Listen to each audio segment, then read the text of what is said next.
vous êtes notre correspondant en Iran, à Téhéran. Siavosh, le régime iranien a donc lancé des missiles en direction de la base américano-britannique de Diego Garcia.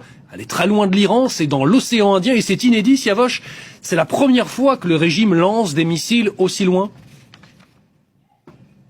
Absolument, c'est vraiment une escalade de plus dans ce conflit, puisque la base de Diego Garcia, une base américaine et britannique, elle se trouve à quelques 4000 kilomètres des côtes iraniennes. Donc les missiles qui sont partis, deux missiles qui sont partis pour toucher cette base, ont été envoyés depuis le territoire iranien, peut-être à une distance de 4500 kilomètres.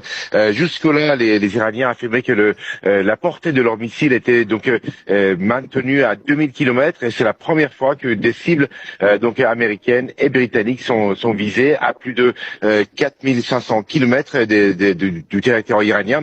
Ce qui veut dire que l'Iran passe au stade supérieur. L'Iran n'a plus de limite dans la portée de ces missiles, des missiles qui peuvent par exemple atteindre tout le territoire des pays européens également, puisque 4500 kilomètres, c'est vraiment des missiles peuvent être lancés jusqu'en France. Et puis autre point important qu'il faut noter, c'est que avec la mort de l'ayatollah Ali Khamenei, il y a une question sur la fatwa d'interdiction de posséder de fabriquer l'arme atomique. Normalement, pour que cette fatwa soit toujours suivie, il faudrait que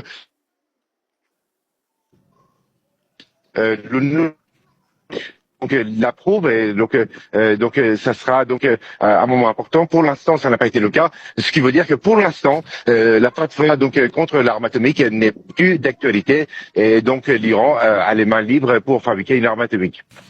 Siavosh, dans le même temps, je le disais avant votre intervention, il y a eu des frappes très intenses israéliennes qui ont touché Téhéran cette nuit et aussi ce matin. Hein.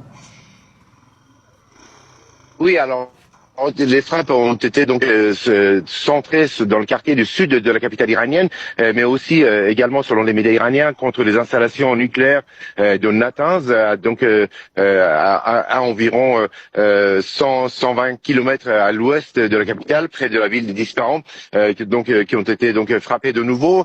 C'est pas la première fois que ces installations sont visées, mais il y a eu des frappes dans le sud de Téhéran et d'une manière générale, depuis 3 jours, il y a moins de frappes israéliennes ou américaines sur la capitale, ce qui permet aux Iraniens de passer le nouvel an, le Nowruz, avec aujourd'hui avec des visites à la famille, les plus âgés, et beaucoup de gens qui ont également sont partis en province, à la mer Caspienne, pour passer les vacances du nouvel an à l'extérieur de Téhéran. Siavosh Ghazi depuis Téhéran. Merci beaucoup Siavosh pour vos explications.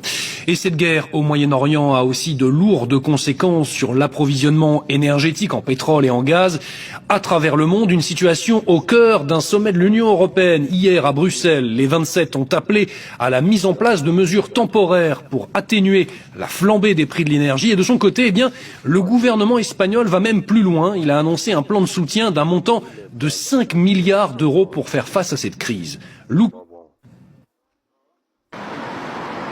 5 milliards d'euros, c'est la somme prévue par le gouvernement espagnol pour faire face aux répercussions économiques de la guerre en Iran, avec un plan d'aide exceptionnel qui doit être approuvé par le Parlement. Au cours de ces premiers mois, cette guerre au Moyen-Orient coûtera à l'Espagne 5 milliards d'euros que nous aurions pu consacrer aux bourses d'études ou aux soins de santé. Nous allons utiliser cet argent pour protéger notre secteur productif, les travailleurs indépendants, l'agriculture, ainsi que les petites et moyennes entreprises. La somme sera consacrée à 80 mesures visant à réduire les taxes sur l'électricité jusqu'à moins 60% et à renforcer la sécurité sociale, par exemple en augmentant les aides des ménages les plus précaires. Est également prévue une diminution de la TVA sur le prix de l'essence et du diesel de 21 à 10%. Le prix du carburant ne cesse d'augmenter, ça devient de plus en plus cher. Donc tout ce qu'ils peuvent faire pour aider, c'est formidable. Ça signifierait retrouver un semblant de vie normale, qui était déjà difficile à gérer. Mais bien sûr, avec cette flambée des prix, les dépenses sont plus élevées et il est beaucoup plus difficile de s'en sortir. Le blocus du détroit d'Ormuz par l'Iran révèle la forte dépendance de l'Europe aux importations d'hydrocarbures et donc à la flambée des prix. L'Italie, l'un des pays européens les plus dépendants au gaz, prévoit de réduire la fiscalité sur les carburants pour économiser